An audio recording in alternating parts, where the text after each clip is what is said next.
আসসালামু আলাইকুম।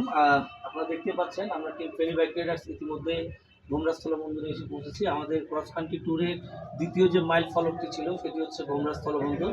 আলহামদুলিল্লাহ আমরা সবাই সহি সালামতে আমাদের পুরো টিম নিয়ে আপনার ভোমরা স্থলবন্দরে চলে এসেছি। আপনারা দেখতে পাচ্ছেন এখানে আসলে ঈদের ছুটি থাকাতে আমরা ওইভাবে ফুটেজ নিতে পারিনি, কারণ হচ্ছে যে এখানে যথেষ্ট পরিমাণে যে ট্রাক লরিগুলো আছে সেগুলো আছে। আমি আপনাদেরকে যদি একটু দেখাই, দেখবেন যে আমাদের বাইকগুলো এখানে ওখানে রয়ে গেছে, কারণ হচ্ছে বাইকগুলো সেট করার মতো জায়গা আমরা পাই নাই। আর যেহেতু একটু রাতও হয়ে গেছে, ফুটেজগুলো এরকম আমরা যেহেতু লম্বা জার্নি করে এসেছি, আমরা সিলেটের তামাবিল থেকে গতকাল রাতে শেষ করে আজকে সকালে আমরা ভোমরার উদ্দেশ্যে রওনা করেছিলাম।